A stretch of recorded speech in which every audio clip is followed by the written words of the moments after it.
तो computer science को लेके बहुत स्टूडेंट्स के मन में डर रहता है, लेकिन ISS वीडियो के बाद आपके सारे कॉन्सेप्ट एकदम क्रिस्टल क्लियर होने वाले हैं, जिससे आप बोर्ड में फुल स्कोर कर पाओ। हेलो बच्चों, आपका स्वागत है एडुमास्टरी में, जहां आपके सारे कॉन्सेप्ट एकदम इजी वे में क्लियर होते हैं। और हाँ, सारे स्टडी मटेरियल के लिए आप हमारी व्हाट्सएप कम्युनिटी ज्वाइन कर सकते हैं, लिंक इज इन डिस्क्रिप्शन। बाचो, CS का सिलेबस इतना बड़ा है ना, प्रोग्रामिंग, नेटवर्किंग, SQL, तो टेंशन तो होती है। कई बच्चे सोचते हैं कि टाइम निकल गया, अब क्या होगा। लेकिन बिल्कुल टेंशन मत लो। अगर आपने अभी तक बुक भी खोल के नहीं देखी है ना, तब भी ये एक्सप्लेनर आपके लिए है। ये सब कुछ कवर कर देगा। इस एक ही एक्सप्लेनर में हम पूरा सिलेबस कवर करेंगे। ये हमारा रोड मैप है।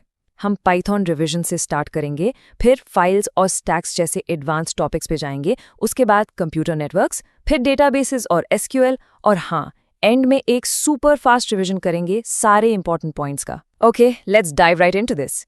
चलो, सबसे पहले यूनिट 1 शुरू करते हैं, कंप्यूटेशनल थिंकिंग एंड प्रोग्रामिंग। इसका वेटेज 40 मार्क्स का है, तो इसको एकदम ध्यान से समझना। हम क्लास 11th के कॉन्सेप्ट्स का एक क्विक रिवीजन करेंगे, क्योंकि देखो, एक स्ट्रॉन्ग फाउंडेशन के बिना आगे के टॉपिक समझ नहीं आएंगे। ओके, तो पहला फाउंडेशनल कॉन्सेप्ट है म्यूटेबल वर्सेस इम्यूटेबल। देखो, म्यूटेबल ऑब्जेक्ट्स जैसे लिस्ट या डिक्शनरी क्रिएट होने के बाद चेंज हो सकते हैं, मतलब आप उनमें वैल्यूज ऐड, रिमूव या मॉडिफाई कर सकते हो। जबकि इम्यूटेबल ऑब्जेक्ट्स जैसे टपल या स्ट्रिंग एक बार बन गए तो well, they can not be changed. So the crucial point is this: जब आप किसी म्यूटेबल ऑब्जेक्ट को चेंज करते हो, वो उसी मेमोरी लोकेशन पर चेंज होता है। लेकिन जब आप एक इम्यूटेबल ऑब्जेक्ट को चेंज करने की कोशिश करते हो, तो पाइथन पिछले ऑब्जेक्ट को नहीं बदलता, बल्कि एक बिल्कुल नया ऑब्जेक्ट एक नई मेमोरी लोकेशन पर बना देता है। इसी कॉन्सेप्ट से जुड़ा है लिस्ट और टपल का डिफरेंस। लिस्ट, जो स्क्वायर ब्रैकेट्स यूज करती है, म्यूटेबल है, यानी चेंजेबल, और टपल, जो राउंड ब्रैकेट्स यूज करता है, इम्यूटेबल है। अब इस इम्यूटेबिलिटी की वजह से टपल थोड़ा फास्ट होता है। पूछो क्यों? क्योंकि पाइथन को उसके कंटेंट्स को मैनेज करने का ओवरहेड नहीं लेना पड़ता। उसे पता है कि ये चेंज नहीं होने वाला। ये डिफरेंस एग्जाम का फेवरेट क्वेश्चन है, इसको याद रखना। नेक्स्ट आते हैं डिसीजन मेकिंग पर। इनसे हम प्रोग्राम का फ्लो कंट्रोल करते हैं।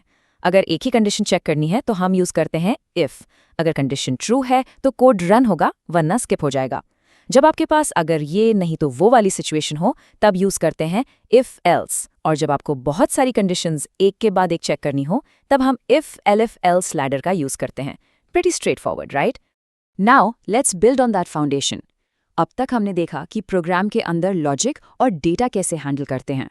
अब हम थोड़ा एडवांस टॉपिक्स पे चलते हैं, फाइल हैंडलिंग और स्टैक्स। ये भी उसी 40 मार्क्स वाली यूनिट का ही पार्ट है। फाइल्स इसलिए ज़रूरी हैं ताकि आपका डेटा प्रोग्राम बंद होने के बाद भी परमानेंटली स्टोर हो सके। आपके सिलेबस में 3 तरह की फाइल्स हैं: टेक्स्ट, बाइनरी और CSV। टेक्स्ट फाइल, जैसे नाम से ही क्लियर है, ह्यूमन रीडेबल होती है। आप उसे नोटपैड में खोल के पढ़ सकते हो। बाइनरी फाइल मशीन रीडेबल होती है, जिसमें डेटा जीरोज और वंस के फॉर्मेट में स्टोर होता है। ये परफेक्ट है इमेजेस या ऑडियो फाइल्स के लिए। और CSV यानी comma separated values tabular data के लिए बेस्ट है, जिसे आप आसानी से एक्सेल में भी ओपन कर सकते हो। अब आते हैं स्टैक पर। स्टैक एक बहुत ही सिंपल डेटा स्ट्रक्चर है। इसका सबसे बेस्ट एग्जाम्पल है शादी में रखी प्लेट्स का स्टैक। जो प्लेट सबसे आखिर में यानी सबसे ऊपर रखी जाती है, वही सबसे पहले उठाई जाती है। इसी प्रिंसिपल को बोलते हैं LIFO, last in first out. Programming में भी जब एक फंक्शन दूसरे फंक्शन को कॉल करता है, तो उनका रिकॉर्ड एक स्टैक में ही मैनेज होता है। स्टैक में 2 मेन ऑपरेशंस होते हैं। जब हम स्टैक के टॉप पर एक नया एलिमेंट ऐड करते हैं, उसे पुश कहते हैं। और जब हम टॉप मोस्ट एलिमेंट को रिमूव करते हैं, उसे कहते हैं पॉप। सिंपल। पुश से स्टैक का साइज बढ़ता है और पॉप से कम होता है। चलो, अब सेकेंड यूनिट पे आते हैं, कंप्यूटर नेटवर्क्स। हमने पाइथन में डेटा को हैंडल करना तो सीख लिया, लेकिन ये डेटा एक कंप्यूटर से दूसरे कंप्यूटर तक जाता कैसे है? आपका व्हाट्सएप मैसेज दिल्ली से मुंबई कैसे पहुंचाता है? यही सब हम इस यूनिट में समझेंगे। इंटरनेट एक दिन में नहीं बना। इसकी शुरुआत 1969 में ARPANET से हुई, जिसे US डिफेंस डिपार्टमेंट ने डेटा एक्सचेंज के लिए बनाया था। धीरे धीरे TCP/IP स्टैंडर्ड प्रोटोकॉल बना, फिर DNS आया, ताकि हम google.com जैसे आसान नाम यूज कर सकें, ना कि लंबे लंबे IP एड्रेसेस। फिर वर्ल्ड वाइड वेब आया, और आज हम वाईफाई यूज कर रहे हैं। Now what's really interesting here is ये जर्नी एक मिलिट्री प्रोजेक्ट से एक ग्लोबल नेटवर्क तक, जो आज अरबों लोगों को कनेक्ट करता है।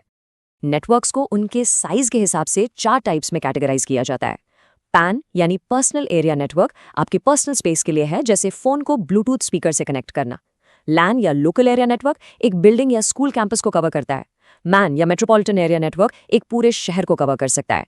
और वैन या वाइड एरिया नेटवर्क पूरी दुनिया को कनेक्ट करता है। और हाँ, इंटरनेट इसका सबसे बड़ा एग्जाम्पल है। एंड दैट ब्रिलियंटली इलस्ट्रेट्स के नेटवर्क्स एक छोटे से पर्सनल स्पेस से लेकर पूरी दुनिया तक कैसे स्केल करते हैं। अब जब डेटा ट्रैवल कर सकता है तो उसको स्टोर, मैनेज और उससे मीनिंगफुल इन्फॉर्मेशन निकालने के लिए एक पावरफुल सिस्टम भी चाहिए। This brings us to our third and final unit, database management and SQL.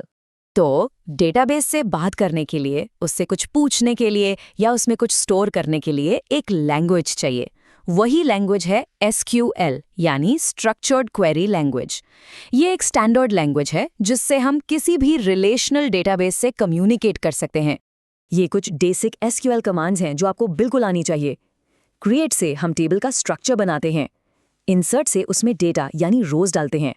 Update से एग्जिस्टिंग डेटा को चेंज करते हैं, जैसे किसी का फोन नंबर बदलना। डिलीट से रोज को हटाते हैं।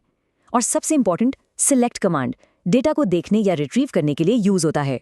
चलो एक एग्जाम्पल देखते हैं। मान लो हमारे पास ये एक स्टूडेंट्स टेबल है। इसमें रोल नंबर, नेम, ग्रेड और सिटी के कॉलम्स हैं। अब हम इस पर एक क्वेरी चलाएंगे, यानी डेटाबेस से एक सवाल पूछेंगे। हमने क्वेरी लिखी, select name city from students where grade equal to A। इसका मतलब साफ है कि स्टूडेंट्स टेबल से नेम और सिटी कॉलम सिलेक्ट करो, लेकिन सिर्फ उन स्टूडेंट्स के लिए जिनका ग्रेड A है। चलो देखते हैं इसका रिजल्ट क्या होगा। देखा, क्वेरी ने टेबल से सिर्फ A ग्रेड वाले स्टूडेंट्स अंकित और रोहन का डेटा निकाल कर दे दिया। एसक्यूएल बिल्कुल ऐसे ही काम करता है। So the crucial point is understanding how the where clause acts like a filter. इसके बिना सारा डेटा आ जाता, इसके साथ सिर्फ वही स्पेसिफिक इन्फॉर्मेशन आई जो आपको चाहिए थी। ओके बच्चों, हमने सारे इंपॉर्टेंट टॉपिक्स कवर कर लिए हैं। अब टाइम है एक रॉकेट स्पीड रिवीजन का। बिल्कुल ध्यान से सुनना, ये समरी आपके लास्ट मिनट प्रिपरेशन के लिए बहुत इंपॉर्टेंट है। पाइथन में म्यूटेबल वर्सेस इम्यूटेबल का कोर कॉन्सेप्ट, यानी वो मेमोरी लोकेशन वाला डिफरेंस बिल्कुल क्लियर रखना, रट्टा मत मारना। फाइल हैंडलिंग में अलग अलग मोड्स, जैसे R for read, W for right, A for append, इनका प्रैक्टिकल यूज सोचना कि कब कौन सा यूज होगा। और स्टैक के पुश पॉप ऑपरेशंस तो बिल्कुल मत भूलना, इनसे क्वेश्चन आना पक्का है। नेटवर्क्स में लैन, मैन, वैन के टाइप्स और उनका जियोग्राफिकल एरिया याद रखना। नेटवर्क डिवाइसेस में राउटर और स्विच का बेसिक फंक्शन क्लियर होना चाहिए। राउटर बेस्ट पाथ बताता है, स्विच लोकल नेटवर्क में डिवाइसेस को कनेक्ट करता है। और ARPANET से www तक का सफर 1 मार्क क्वेश्चंस के लिए इंपॉर्टेंट हो सकता है। और SQL में सबसे जरूरी है प्रैक्टिस। सिर्फ सिलेक्ट कमांड नहीं, सिलेक्ट के साथ वेयर और ऑर्डर बाय क्लॉज के अलग अलग कॉम्बिनेशंस ट्राई करो।